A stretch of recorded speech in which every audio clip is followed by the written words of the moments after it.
আসন্ন ত্রয়োদশ জাতীয় সংসদ নির্বাচনে ইতিহাস করতে পারে বাংলাদেশের বৃহত্তম ইসলামী দল জামাত ইসলামী। আগামী 12 ফেব্রুয়ারি অনুষ্ঠিতব্য নির্বাচনে প্রথমবারের মতো কোনো নির্বাচনী জোটের প্রধান শক্তি হিসেবে রাষ্ট্রীয় ক্ষমতায় যাওয়ার সম্ভাবনা দেখছে জামাত, এমনটাই জানিয়েছে কাতার ভিত্তিক গণমাধ্যম আল জাজিরা।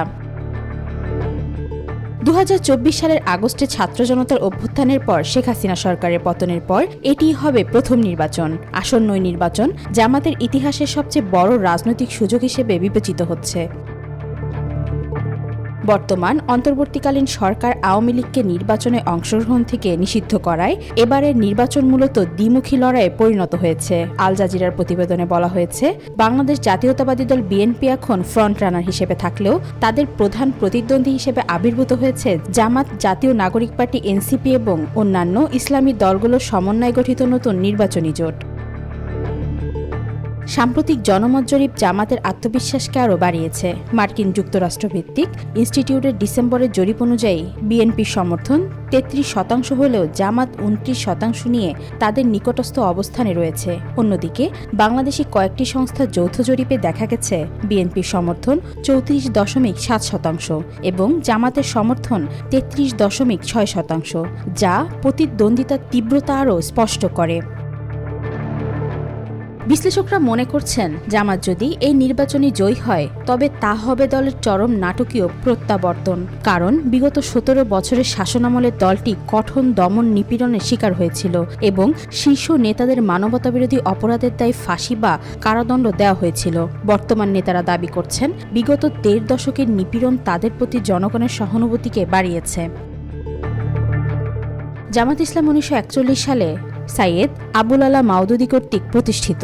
1971 সালে বাংলাদেশের স্বাধীনতা যুদ্ধের বিরোধিতা করেছিল দলটি, যে কারণে এখনও দেশের কিছু মানুষের মনে ক্ষোভ রয়ে গেছে। তবে স্বৈরাচার হাসিনার সময় গণতন্ত্র পুনরুদ্ধারের লড়াই সংগ্রামে দলটির ভূমিকা ছিল বেশ তৎপর। জামাতের নায়েবে আমির ডক্টর সৈয়দ আবদুল্লাহ মোহাম্মদ তাহের আল জাজিরাকে জানিয়েছেন, বাংলাদেশের মানুষ দীর্ঘ 55 বছর ধরে আওয়ামী লীগ ও বিএনপি শাসন দেখেছে এবং এখন তারা একটি নতুন রাজনৈতিক শক্তিকে ক্ষমতায় দেখতে চায়। এদিকে জামাত নিজেদেরকে মধ্যপন্থী ইসলামী শক্তি হিসেবে উপস্থাপন করেছে এবং এবার প্রথমবারের মতো খুলনার মতো এলাকায় কৃষ্ণনন্দী নামে একজন হিন্দু প্রার্থীকে মনোনয়ন দিয়েছে, যা অমুসলিম ভোটারদের আকৃষ্ট করার কৌশল হিসেবে দেখা যাচ্ছে।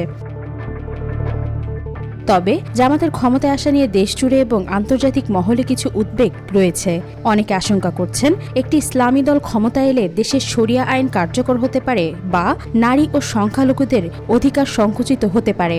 যদিও জামাতের নেতারা বারবার বলছেন, তারা বিদ্যমান ধর্মনিরপেক্ষ সংবিধানের আওতায় সংস্কার এজেন্ডা বাস্তবায়ন করবেন। জামাতের সাংগঠনিক শক্তি বর্তমানে অত্যন্ত সুসংহত। তাদের ছাত্র সংগঠন ইসলামী ছাত্র শিবির সম্প্রতি দেশের প্রধান ক্যাম্পাসগুলোর ছাত্র সংসদ নির্বাচনে বড় জয় লাভ করেছে। দলটির নেতারা জানিয়েছেন, তাদের প্রায় 2 কোটি সমর্থক এবং 2,50,000 নিবন্ধিত রুকন বা সদস্য রয়েছে। এবারের নির্বাচনকে বিশ্লেষকরা কেবল একটি ভোট হিসেবে দেখছেন না, এটি দলটির জাতীয় গ্রহণযোগ্যতা অর্জনের একটি পরীক্ষা।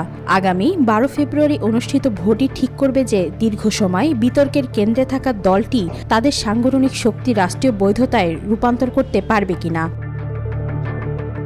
ওয়াহিদা পারভিন ইশিতা, আজকাল।